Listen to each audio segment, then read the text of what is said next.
It says your destination is not connected. Hold on. Go live. Let me add this. Hold on. It's weird. Hold on. Here we go. We're Being live. funny. Okay. Hello. How are we doing today, buddy? Good, good.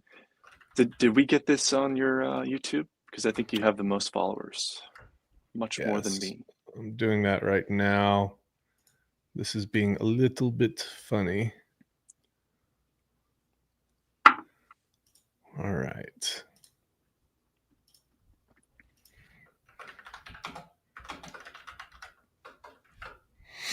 When you went live, it's being quirky for me right now. I think we're good now. Yeah. Cool. Okay. Hey man, thanks a lot for meeting up with me. I appreciate it. Well, Eric, thank you for you're the superstar, man. You're Hollywood here, man. Thank you for gracing me with your appearance here. I wish. You know, I'm just trying to put one foot in front of the other here with Dragon X and Titan X, and it definitely has not been an easy ride, especially the past few months. But you know, I think we're turning a corner here, man. Turning a corner? Why do you think that? Well, look at the social metrics, for example, which I was mentioning last night. Actually, I can read off some numbers here. Do it. Yeah. You know, if you look at the major YouTube players like Altcoin Daily, for example, you know, the April low was like 86,000 daily views, and now he's up to 100,000. So he's got 20% more people following him than he did about a month ago. Yeah. If you go to LEO Trades, it's the same thing. It's you know, down to 16K per day in late March, early April, and now he's up to 25K. So if you look on the broader scale, it looks like the number of people who are coming back and viewing crypto content is just increasing, and it's about 20% off what it was a month ago. Yeah, so that's significant. I always know it's coming when the bot activity increases across all social media platforms. There's really starting to nail me right now. How do you measure that? With my own eyes. my DMs. I mean, if I showed you my DMs, dude, it's just crazy. So it's ramping up. That's always been an indicator for me every cycle, at least the past 2 cycles here. I'm getting a lot more views on my posts. You know, my post for the announcement yesterday got about 7,000, 8,000 views, which was a lot, especially coming from a place where I was getting a few hundred views. Did you get some leverage from what was, well, first off, explain the announcement to the people listening. Sure. Yeah, so Dragon X has partnered with the Geco 1. It's a regulated derivatives exchange based in Europe. And the partnership this is kind of the first step in the partnership, which is effectively Dragon X becomes collateral on the exchange, so that users can use it to bet on dozens of different pairs in the direction of those different pairs, and they can go up to 100x. Although it's probably not recommended to do that with a large amount of money, but users can go up to 100x long or short on numerous altcoin pairs. That's kind of the first step in the partnership. You know, both teams are excited to enter new markets, and what I think Geco 1 sees in us is that we're a DeFi native and we have a reach into new communities that they don't have reach into. And what we see is a chance to have an institutional partner that could potentially help us with sort of like regulated applications or applications that are a little bit outside of DeFi. So that's kind of the announcement. Mentioned it yesterday, but I think it's, you know, I really appreciate you giving me a chance to tell your audience about it, because I think it's a nice first step in terms of a partnership with Geco 1, and it could open up some really interesting doors in the future for us. How did you get associated with those guys? How'd you get to talking to them? It's through a mutual connection. Cool. Yeah, through a mutual connection, we started talking in I think it was early March actually, and since then we were kind of working on how we could best collaborate, and we decided on just starting it initially as Dragon X being collateral on the exchange, and then deciding to take it from there, depending on how that went. Cool. So where do people actually go to learn more about that, or even to use that exchange? Yeah, so you can go to my X account, which has the announcement that describes kind of the partnership in full detail, and then you can go to Geco One.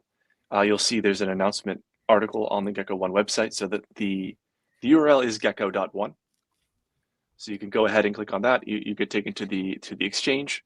It's no KYC. You can sign up right away. It's basically cash in, cash out via crypto. There is an on-ramp functionality if you want it, or you can just bring your crypto in and trade. And that would be the best place, would be probably my X or the Geco One website that has more information on the partnership. Awesome, awesome. So, how does this directly benefit Dragon X if you're just talking to the broad audience here? And actually, first off, how much did you pay me for this stream? $0. Thank you. I always have to Absolutely let zero. people know. Yeah. No, I All right. appreciate it too, because we've been working together on Tight stuff, and without your audience, we wouldn't have the coverage that we have to talk about the things we're working on. So I really appreciate it. Thank you. Yeah, you're welcome, man. So yeah, so how do you envision this kind of playing out and helping Dragon X?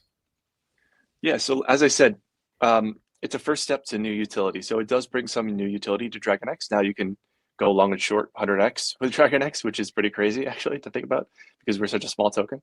Um, for example, the other tokens you can do this with on Geco One are Bitcoin, Ethereum, Ripple, and the native exchange token. So clearly this exchange has a lot of trust in us that we have built a high quality product. Mm-hmm. They've analyzed our marketing, they've analyzed the team, they've analyzed the contracts and the community, and they see a lot of value in working with us and with TitanX. So this is a testament to DragonX and to TitanX in general. But that being said, the utility is right now simply that you can now use DragonX to go 100x long if you wanted to. But that's not exactly like why we're doing it. That's just kind of one step forward, right? That's the first step. I see it as a stepping stone into potentially some other interesting applications for DragonX. It could be on-ramps. It could be cards, banking cards. There's just a lot of other things you can do once you have a regulated partner that you might not do on your own, or that you couldn't necessarily do on your own. It could be, exchange products. So there's just a bunch of real world assets is another one, right? Mm-hmm. It could be interesting. And having a partner for that could be really valuable. So there's just a bunch of new applications that are potentially opened up with this. Good. I like to try to break things down for the average person here. So let's say you've got people who are involved with TitanX, or even involved with Morph, or even just paired with DragonX. How does something like this benefit the folks that are kind of paired with DragonX? Yeah, of course. So DragonX will now be used on the Geco One exchange. So that means that effectively, if Geco One loses, if a user wins and the Geco One exchange loses, then they will need to basically buy DragonX tokens off the market to satisfy that user's, winning. And that's potentially very price positive. Although I would say the probability of that's pretty low in general. Sure. You are also potentially going to have a locking mechanism where people go onto the exchange, they use DragonX collateral, and it doesn't really leave.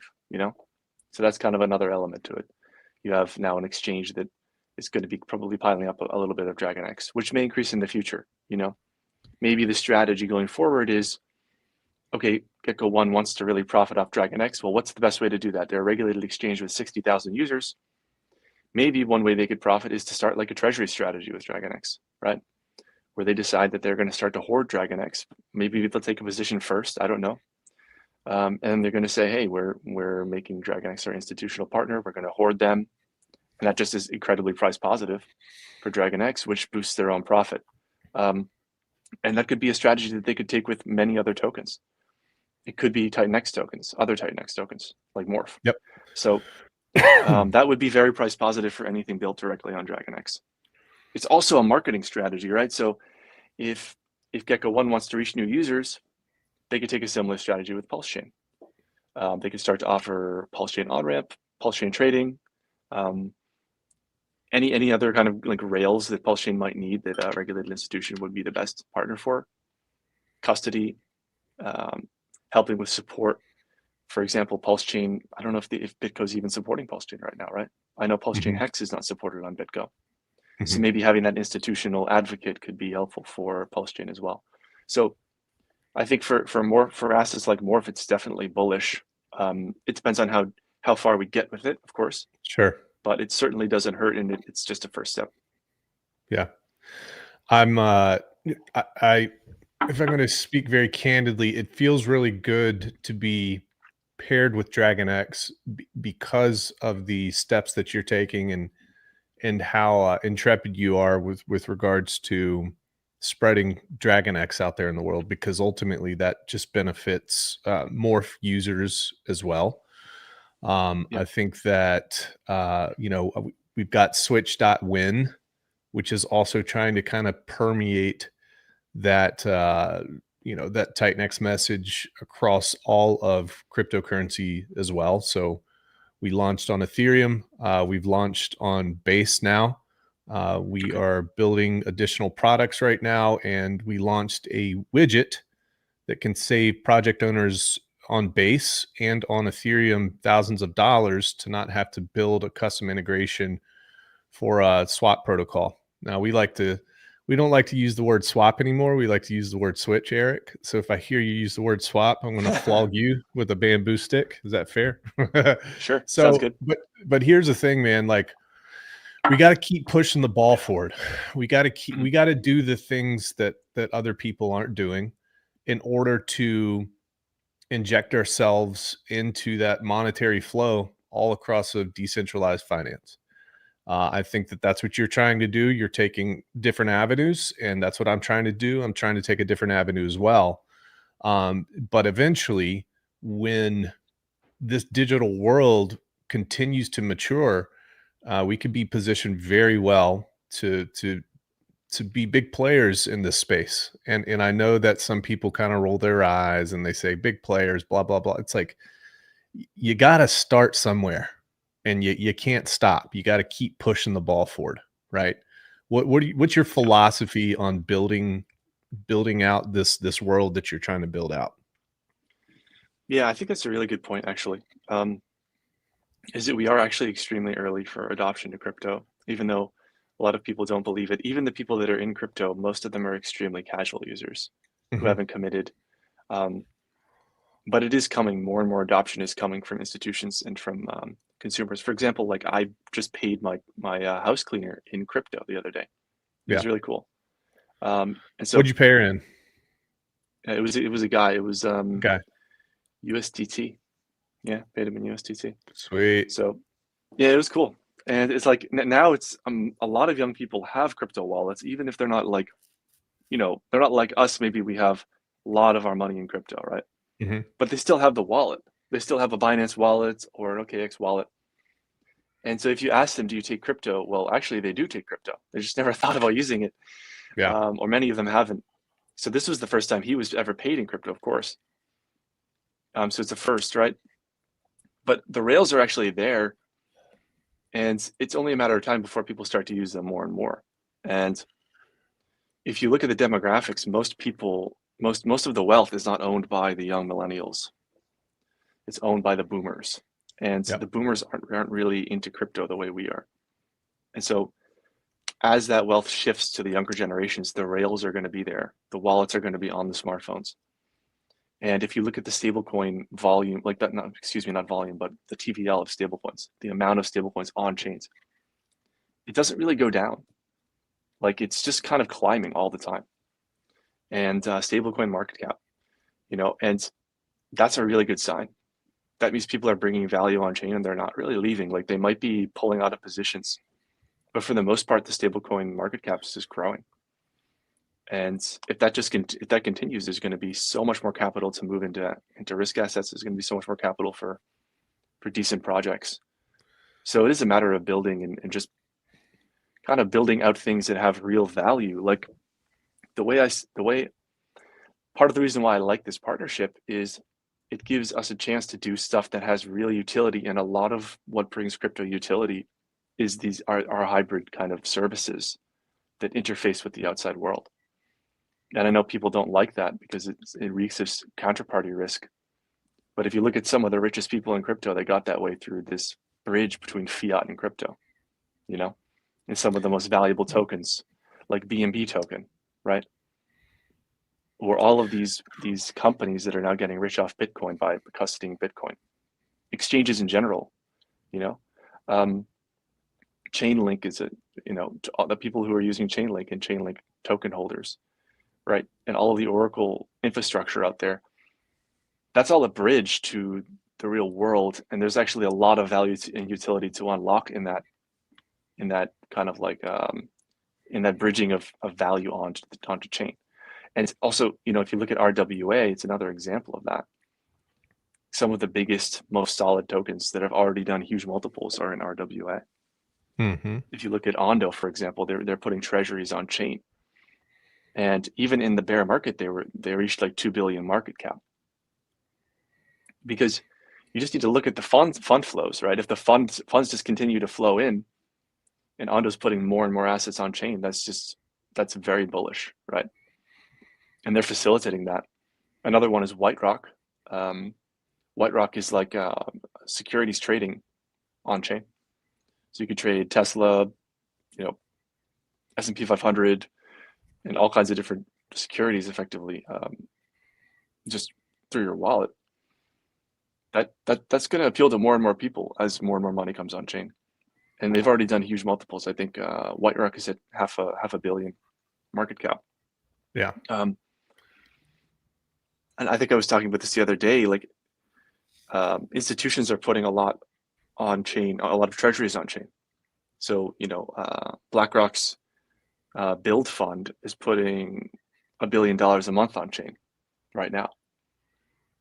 That's RWA. Yes, it's just treasuries on chain, but it's still RWA.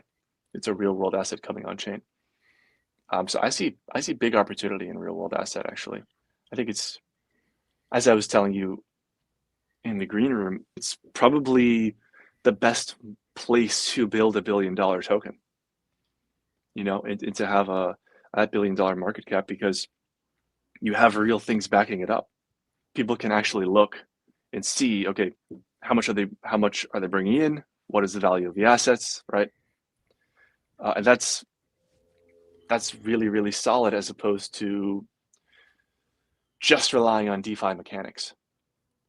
I think it's best when you take those DeFi mechanics and you merge them with some real utility, like having a token that represents a real estate.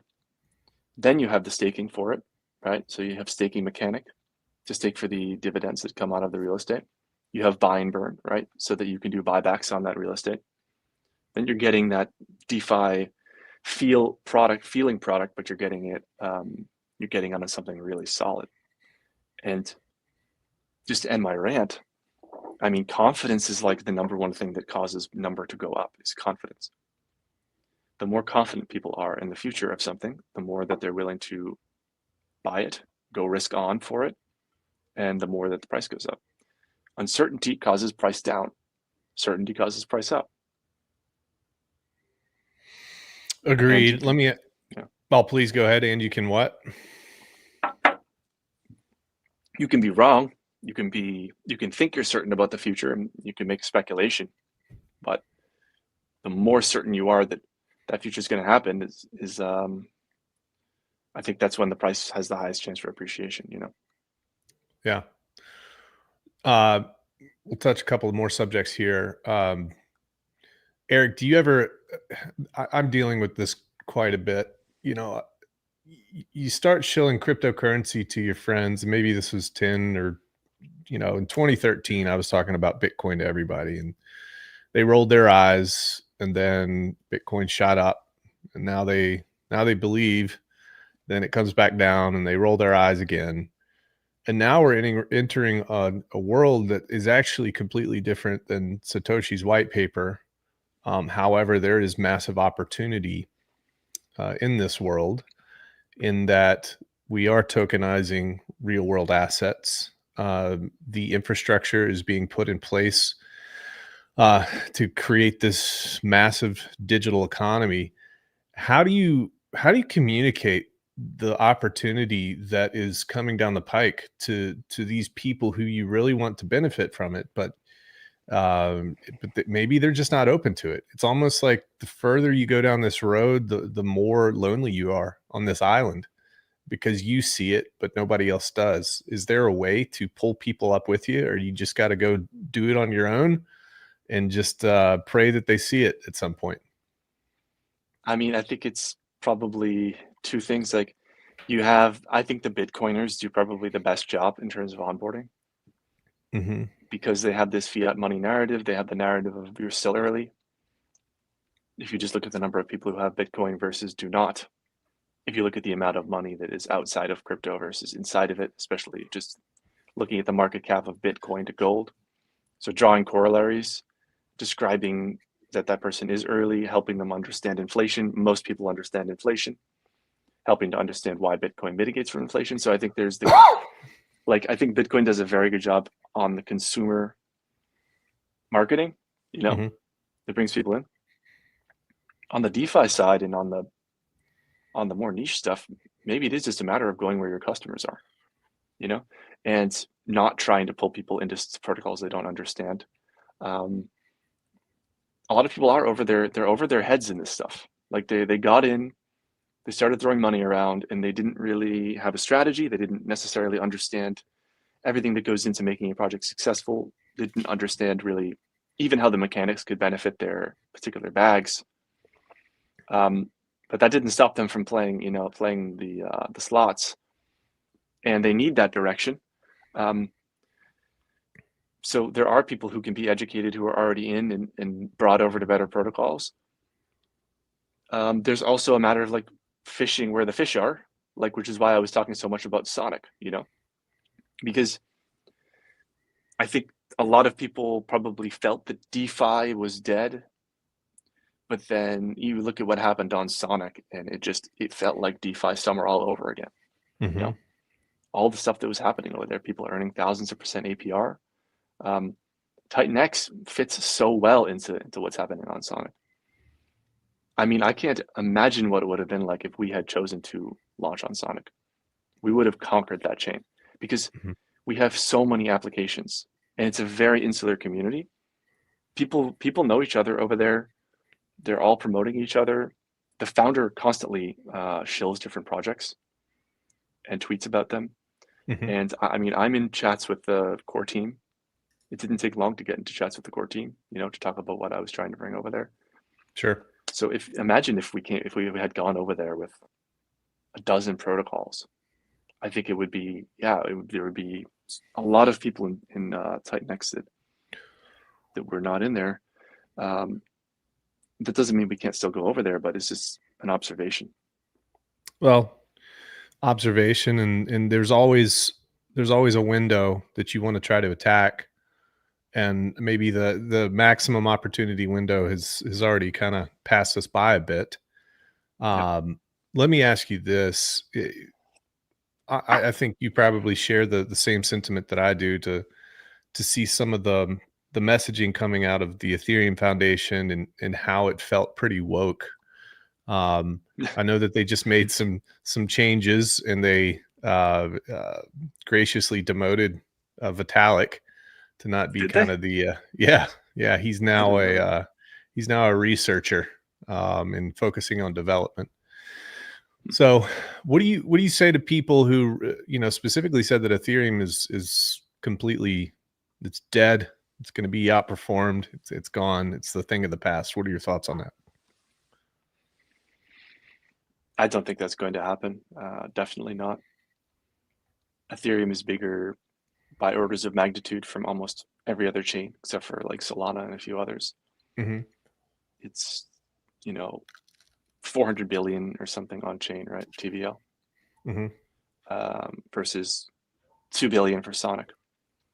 So it's a massive heavyweight, and it might be going through a phase, like maybe Intel, when is going through a phase, or Microsoft went through a phase where they underperformed relative to startups, but the amount of capital and the investment from institutions and the the ability for them to still turn it around is just too great. So I think have a look at what the institutions are doing with Ethereum, right? As I said, like if you have a real world asset, if you have a building, an apartment building, are you going to put it on a fledgling chain?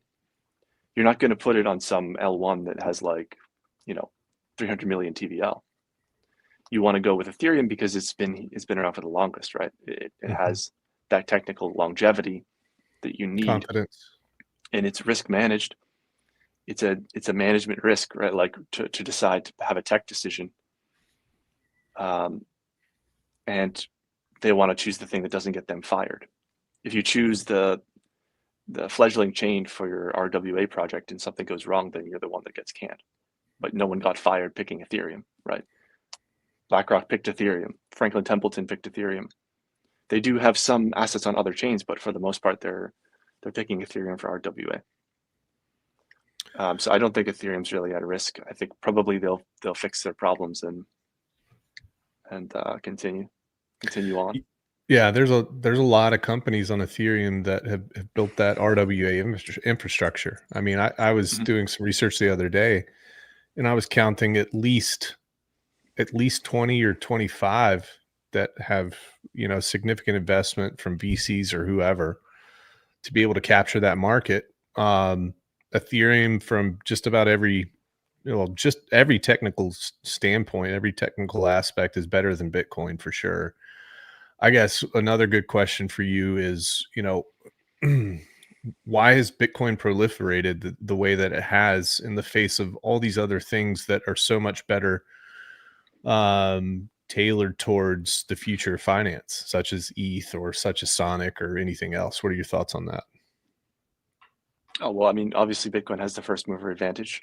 Mm-hmm. It's the biggest, it's been around the longest. It's another risk managed play if you want to get into crypto, because you don't really need, it's easier to justify Bitcoin because of the size in the community.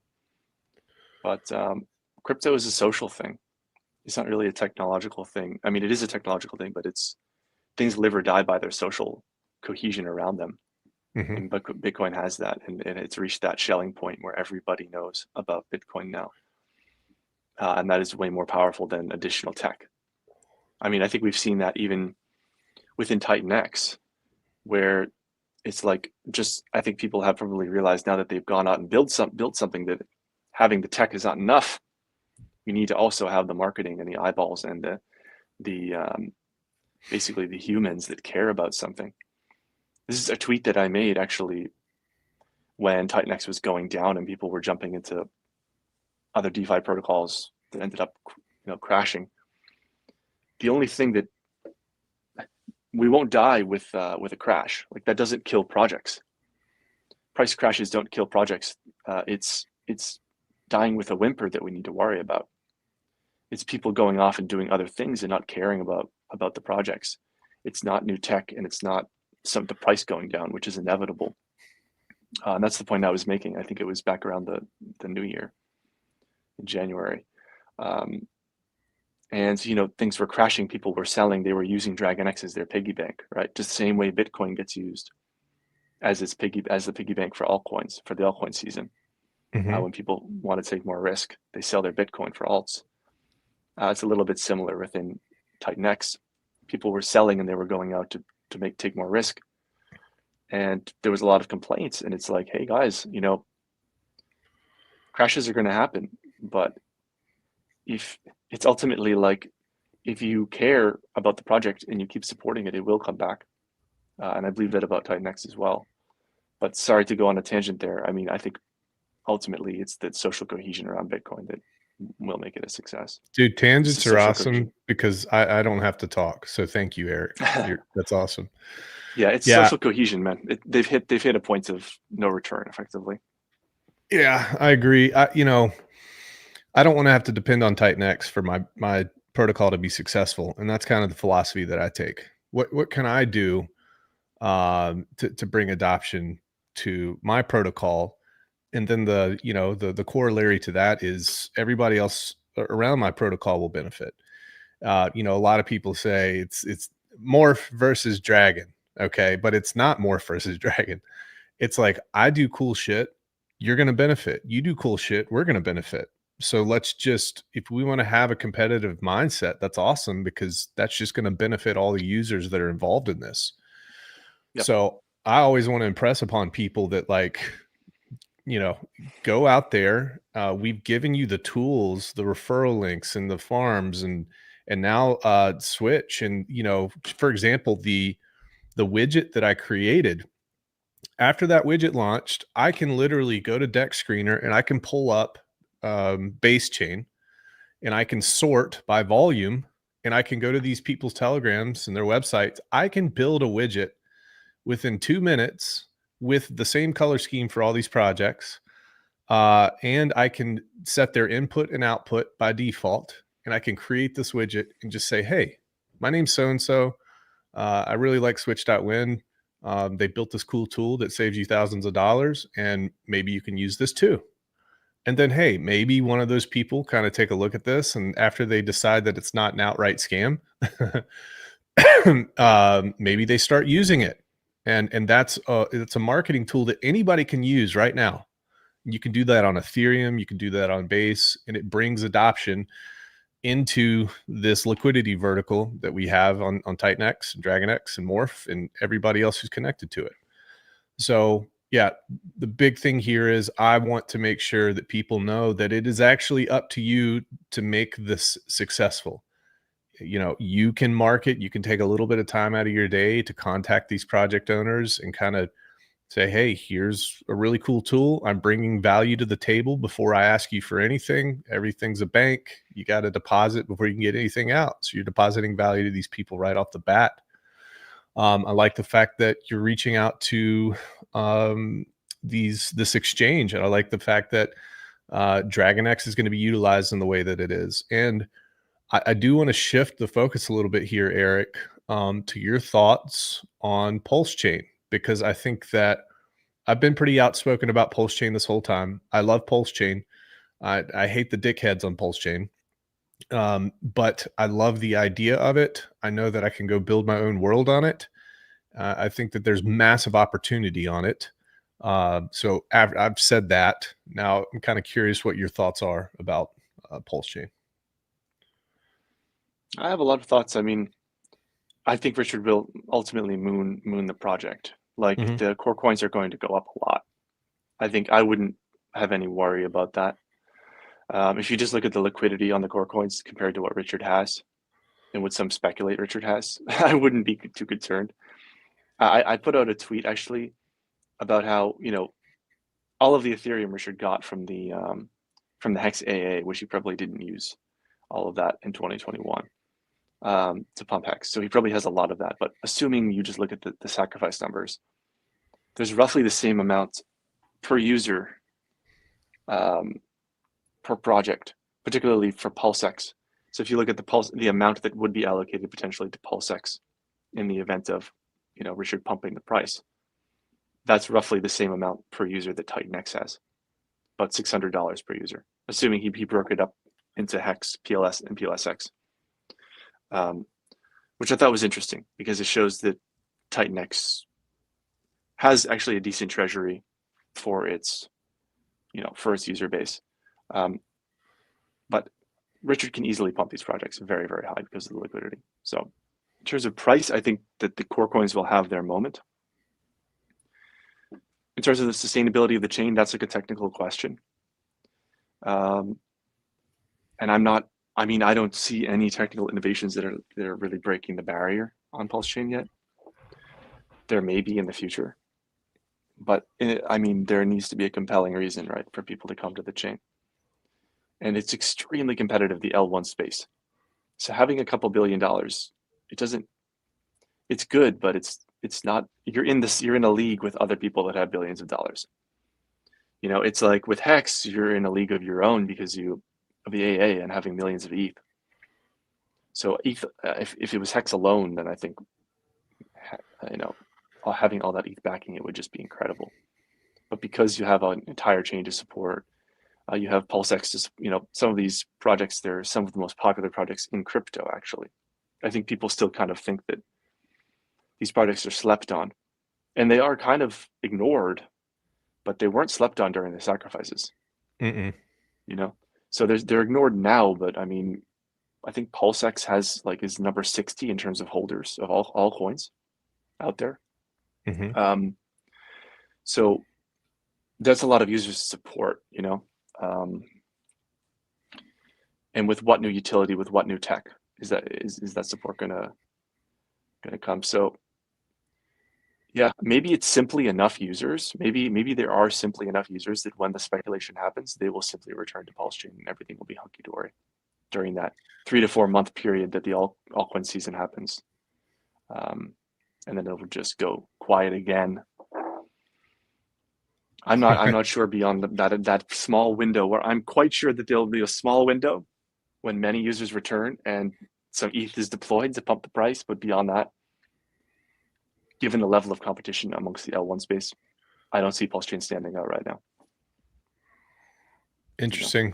So, do you think it? So, if I'm summarizing this correctly, are you indicating that you think that we will gain significant adoption on PulseChain if the green candles come back and we just kind of pick up new users that way? Is that the best way for this to go down here in the next couple years? Do you think that adding any additional cool tech to PulseChain is going to actually bring any sort of TVL to PulseChain? What are your thoughts on that? I don't know. Maybe you don't even need new tech. Mm-hmm. Maybe you just need people to have money in their pockets again, and Richard to pump the price, and people to come back and start playing the games again. And maybe that's just enough. Maybe that's just crypto at its most basic, a place for people to speculate, secure stuff for people to speculate on, with no significant technical innovation. Like, for example, Bitcoin has no significant technical innovation. Mm-hmm. And given the number of users that did go in, when the green candles come back, those users come back and they start playing the game again. And we get our 3 to 4 month alt season. And that's sufficient for people to be happy with what PulseChain is. Most L1s rely on a technical narrative of some kind, right? So that's why I bring it up. And maybe that's a category breaking thing that will happen on PulseChain. Is PulseChain performs fantastically because it has a exceptional founder, billions of dollars, and a dedicated community, and no new technical innovation was actually necessary. All it was necessary was for the bull market to actually arrive, right?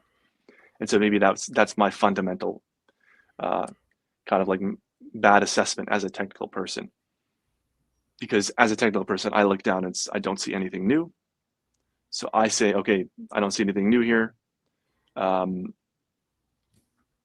There's other stuff happening in other parts of crypto that is objectively more compelling from a technical perspective or an economic perspective, like in the case of real world assets. But that could be my own blinders, you know? Yeah, I do think that I do believe I buy into the whole restaurant philosophy, which is I think there's going to come a point in time with Ethereum where there's, you know, if they don't innovate quick enough and the gas fees are extravagant, I think that PulseChain, with its price being as low as it is relative to Ethereum, with the ability to actually bring cool tech at some point in the future, I think that the green candles come, that kind of puts us on the map a whole lot more. And then I think I think the builders from the outside world will come in and you know, start dabbling and taking more and more risk and building PulseChain out. You know, if you compare PulseChain to what Ethereum was at the same time, Ethereum didn't have the community that PulseChain has. Ethereum didn't have the infrastructure at that time. I think that PulseChain has when it first started, when Ethereum first started. I don't think it had the access to capital that PulseChain has. So I think this. I tell my folks quite often. I say, guys, I think that this is a play for the future. I think a lot can happen if Richard does decide to push the price up. I tell people not to expect that either. A lot of people get upset about that. because there's so many expectations that he's going to just send this up here in the next year or so. And I'm like, that might not happen. This might be the second or third cycle type of token before we see any significant gain. But in the meantime, that also to me represents maximum opportunity. And I am really a maximum opportunity type of guy. And I love a lot of people on PulseChain, made so many awesome friendships. And I think that people are pretty well capitalized as compared to other chains, and they're pretty socially glued together. And I think if you make these people, or if these people band together and make each other rich, I think they'll put money back into their chains. I think we've seen that in the past. So I'm bullish on PulseChain. I am bullish on RH, always have been. Although I've not agreed with some of his moves and his marketing. I think we're kind of past that now. It feels that way. So there's just a lot of growing up to do, a lot of transition. I said before PulseChain launched that it's going to be very hard for like an L2 community to get into an L1 world because it's so much bigger. And I'd said that everybody's going to kind of faction and fraction out, which has happened. And now people are kind of getting a feel for PulseChain and what it really represents, which is it's a new land. And there's a lot of territory that hasn't been founded yet. And communities are just kind of growing and maturing as we go here. I would like to see what the daily active users look like, for different protocols, for the chain itself. Like, how is that tracking? Because PulseChain really does have a lot of users. It has hundreds of thousands of users, hundreds of thousands of people. And that could really be enough. That could be enough. So the question is, can you reactivate them? What we've seen in Titan X is that when the price goes up, people do come back. They That's really how that do. works. Yeah. And it's kind of funny because it just goes back to this, probably the blinders that I have on as a person who's focused on building things, and coming from, I'm a very logical person.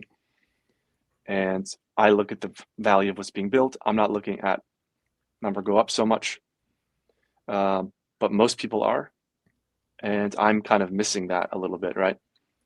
Like, nothing really changed with Dragon X when the price was tanking. There was nothing, there were no changes, no negative changes that occurred. And similarly, like when the price is going up, okay, we had a partnership announcement, but I think we all kind of saw that we weren't really giving up on it. So that volatility, people are really riding that, responding to that. And so most people simply come back or join a project when the price is going up. So perhaps really all that PulseChain needs is just green candles, and it will see more vibrant. That's exactly what it needs, Eric. That's exactly what it needs. Forget about bridges. Forget about technology. No, it's true. Forget about beating Sonic. Not necessary.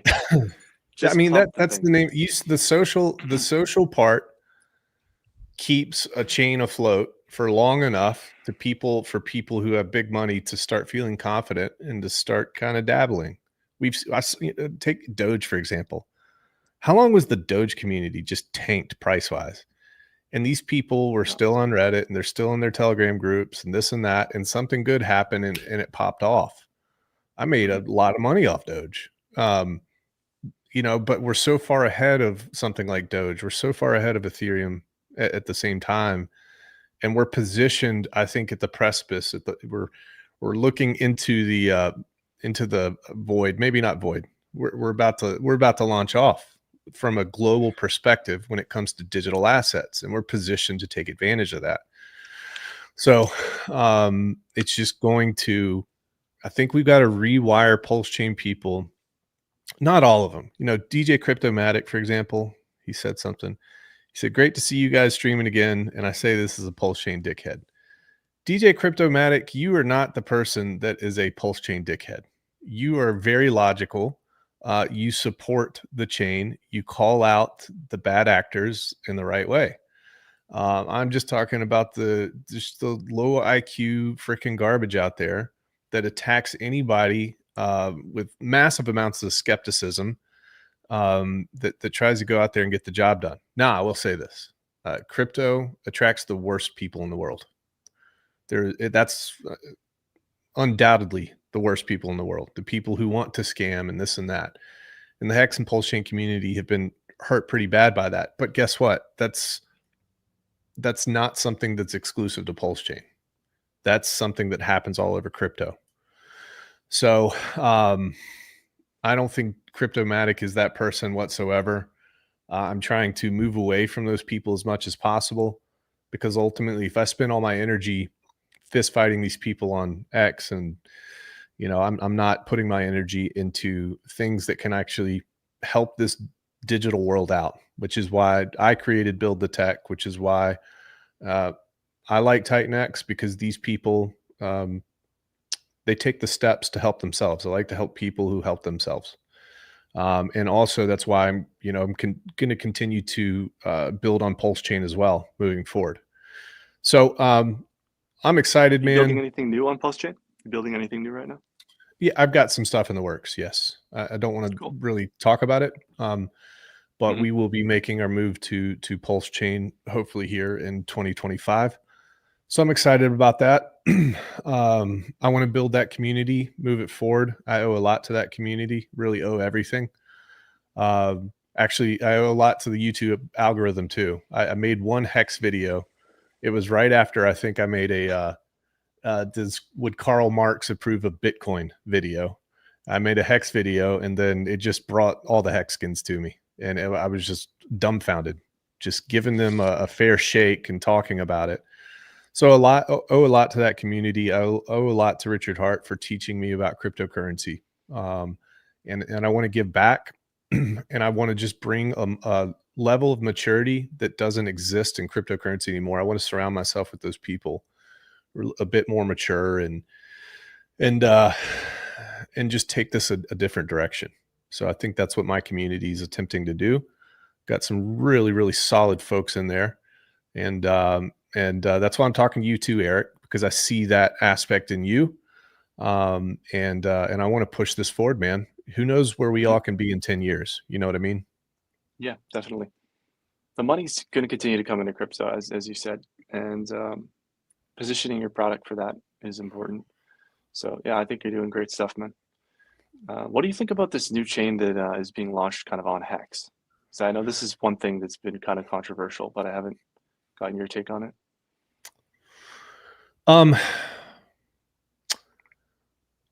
It's difficult for me to say. I'm going to be honest about my opinion right now, which could get me in trouble. But it is my uneducated opinion. I think that there are subsets of people on PulseChain that have been pretty traumatized by all of this, and by what's happened on PulseChain and how long it took to come out and the price down and the SEC stuff. And I think it hurt a lot of people. And here's another thing: some people who built significant protocols on Ethereum under the Richard Hart banner, I think they probably feel bad that things have kind of been abandoned on the Ethereum side. Now, on the other hand, it's like, hey, Richard said that this was what PulseChain was for, and this is what's happening. But these people who spent a lot of money building cool things on ETH, they probably feel like they got abandoned. And I think that we have seen with various communities of people that aren't necessarily connected, I think that they have rage developed things in other places to kind of get back at RH. Interesting. Yeah. That's my honest opinion. Now, I'm trying to say this from an objective standpoint, that's what I see happening. So in terms of FlexNet, I don't know enough about it. I know that it is kind of like an L2. It's going to use eHex, I believe, for gas, if I'm not mistaken.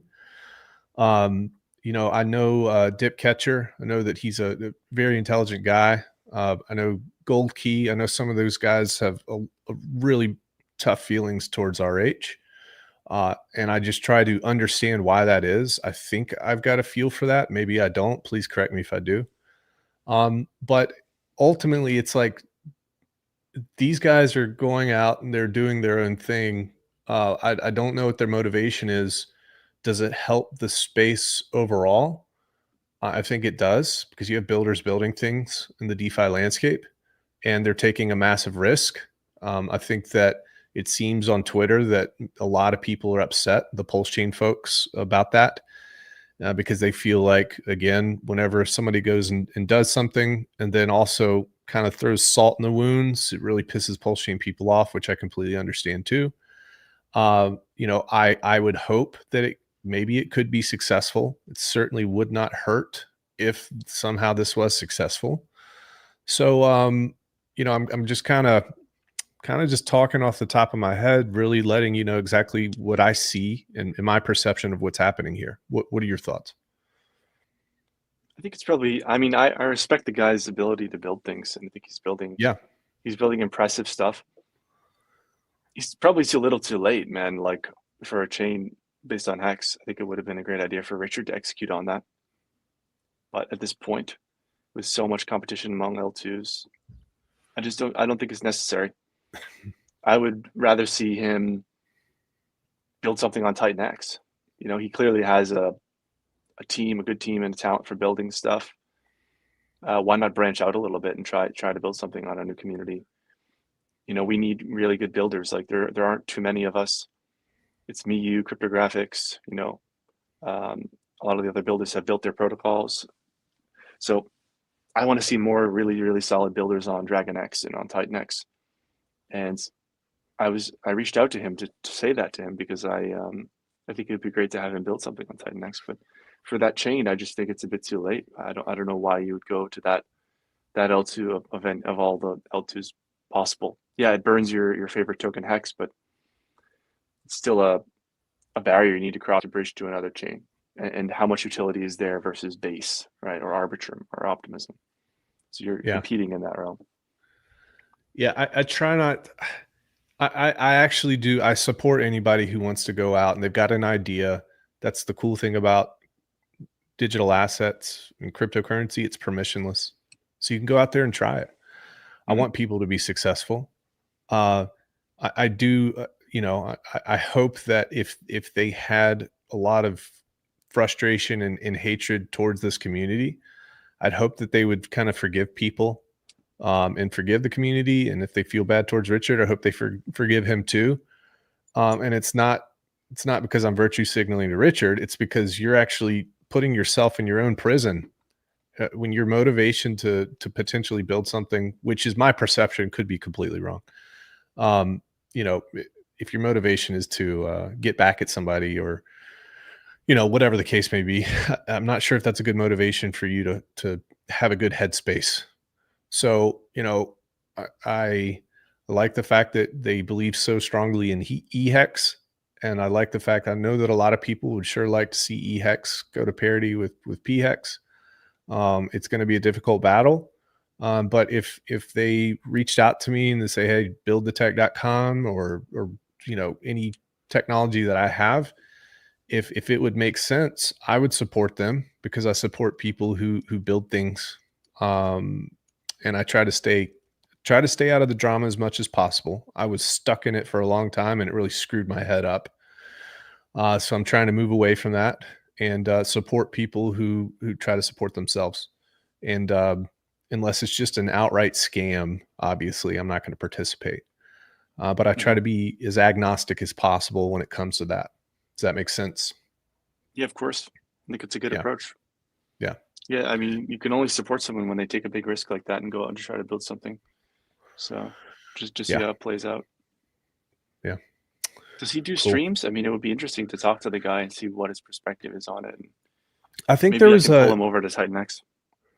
Yeah, there was a good stream, I think, by RH Max, who I have a tremendous amount of respect for. Ever since he started, I think he was playing devil's advocate with Dipcatcher. I've not been able to watch the stream. I do want to kind of watch it to get the details.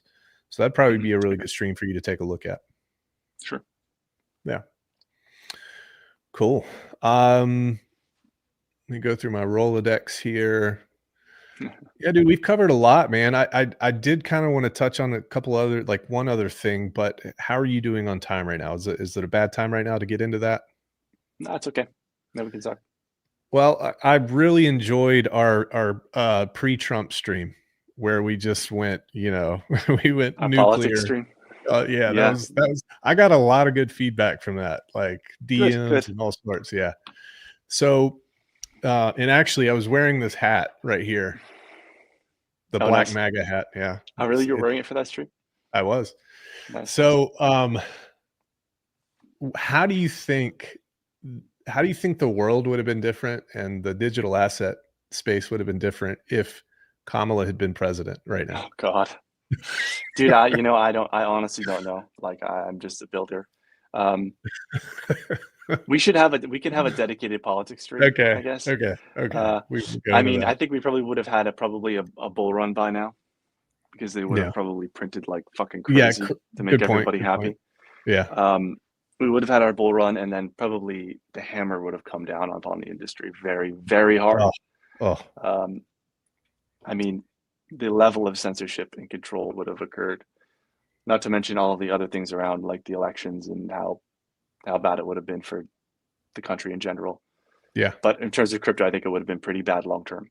But I'm sure they would have given everybody a sugar high, and a fast, sharp bull run there, which is, yeah, not actually good for the industry. So I mean, we definitely dodged a bullet, I would say. Nor the economy.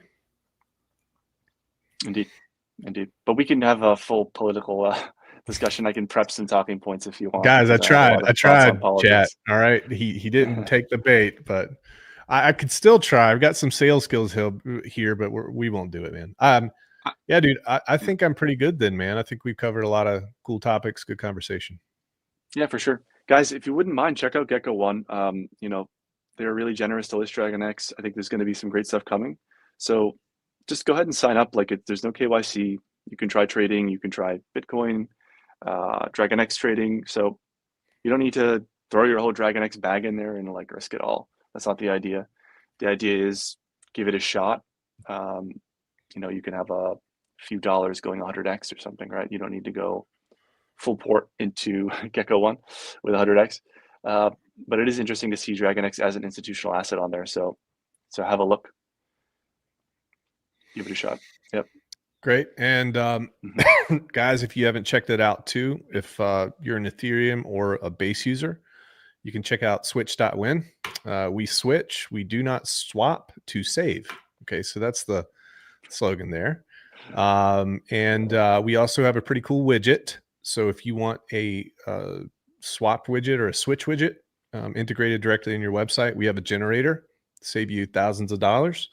And if you do need help integrating that, if your developer doesn't feel comfortable, you can actually pay me in Morpheus, and my team will do it for dirt cheap. That's cool. So just reach out to me and let me know. Cool, dude. Yeah, thank you. Okay, everybody, have a good night here. I'm going to go ahead and end the stream, but thank you for joining. Appreciate it. Yep. Be good, guys.